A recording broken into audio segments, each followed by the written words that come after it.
పహల్గాం ఉదంతంతో యావత్ భారతదేశం రగిలిపోతోంది. అమాయక పర్యాటకులను పొట్టనబెట్టుకున్న ఉగ్రవాదుల అంతు చూడాలని ప్రతి ఒక్కరూ ప్రతీకార వాంఛతో రగిలిపోతున్నారు. ఈ సందర్భంలో భారత ప్రభుత్వం కీలక నిర్ణయం తీసుకుంది.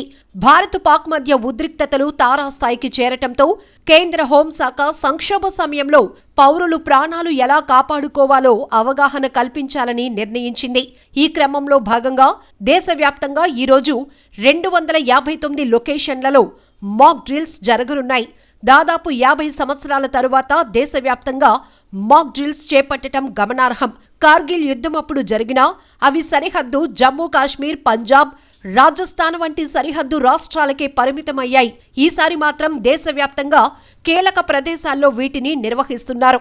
1971లో తూర్పు పాకిస్తాన్ అంటే ప్రస్తుత బంగ్లాదేశ్, పశ్చిమ పాకిస్తాన్లో పోరాడాల్సి రావటంతో దేశవ్యాప్తంగా ప్రజలను అప్రమత్తం చేశారు. అంతకుముందు 1962-65 యుద్ధాల సమయంలో కూడా నిర్వహించారు. 1971లో మాక్ డ్రిల్స్ అనుభవాన్ని ఓ సీనియర్ జర్నలిస్ట్ మీడియాతో పంచుకున్నారు. యుద్ధానికి సరిగ్గా 2 నుంచి 4 రోజుల ముందు ఈ డ్రిల్స్ మొదలు పెట్టారని, తూర్పు పాకిస్తాన్లో లెఫ్టినెంట్ జనరల్ ఏఏకే నియాజీ ఢాకాలో లొంగుబాటు పత్రంపై సంతకం చేసే వరకు వీటిని కొనసాగించారన్నారు. నాడు రాత్రి 6:30 కల్లా ప్రతి ఒక్కరూ ఇళ్లకు చేరుకునేవారన్నారు. సైరన్ వినిపించగానే ప్రతి ఒక్కరూ లైట్లు ఆర్పేసి ఇంట్లో సురక్షిత స్థానాల్లో దాక్కునేవారమని పేర్కొన్నారు.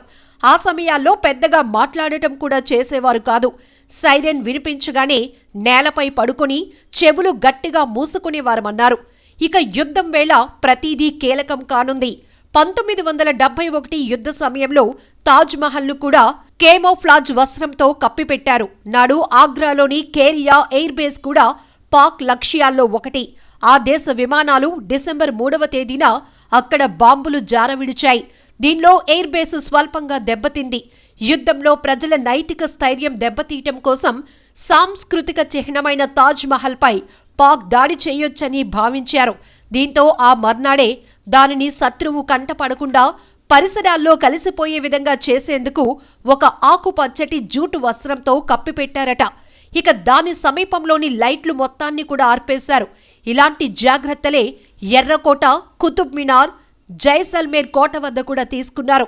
2వ ప్రపంచ యుద్ధ సమయంలో కూడా బ్రిటిష్ వారు జర్మనీ, జపాన్ విమానాలను తప్పుదోవ పట్టించేందుకు వెదురు పరంజాను ఏర్పాటు చేశారు. అయితే ఈ రోజే మాక్ డ్రిల్ ఎందుకనే విషయానికొస్తే, ఇప్పటికే ఈ మాక్ డ్రిల్స్ లో పాల్గొనాలని ఆయా జిల్లా అధికార యంత్రాంగాలు, సివిల్ డిఫెన్స్ వార్డెన్లు, వాలంటీర్లు, హోంగార్డ్స్, ఎన్సీసీ కోర్ను, ఎన్ఎస్ఎస్, నెహ్రూ యువ కేంద్ర సంఘటన్, కాలేజీలు, స్కూల్ విద్యార్థులకు కేంద్రం పిలుపునిచ్చింది. శత్రు యుద్ధ విమానాలు, క్షిపణులు, డ్రోన్లు దూసుకొస్తున్న వేళ ప్రజల సన్నద్ధత కోసం వీటిని నిర్వహిస్తున్నారు. ఇందులో సైరన్ అత్యంత కీలకమైంది.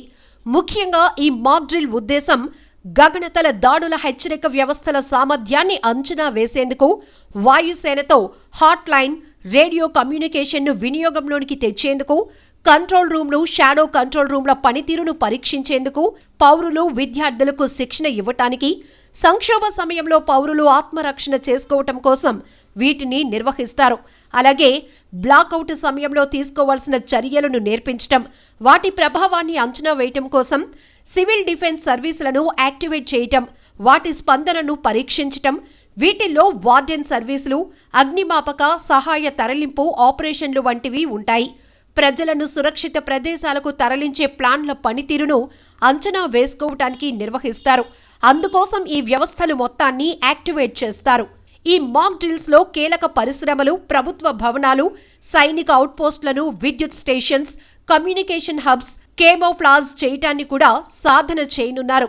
ఉపగ్రహాలు, ఇతర గగనతల నిఘా నుంచి తప్పించడానికి ఇలా చేయనున్నారు. ఇలాంటి మాక్ డ్రిల్స్ ను ఇటీవల కాలంలో కొన్ని దేశాలు నిర్వహించాయి. 2025 మార్చిలో తైవాన్లో నిర్వహించారు. ఇక జపాన్లో 2023 నవంబర్లో జరిగాయి. ఫిన్లాండ్లో కూడా రష్యా ఆక్రమణ భయంతో మాక్ డ్రిల్స్ నిర్వహించారు. ఏది ఏమైనా ఈ మాక్ డ్రిల్ కోసం భారత ప్రభుత్వం పటిష్టమైన ఏర్పాట్లు చేస్తుండగా యావత్ దేశం మొత్తం ఏం జరగబోతుందా అని ఎదురు చూస్తోంది. చూద్దాం ఏం జరుగుతుందో.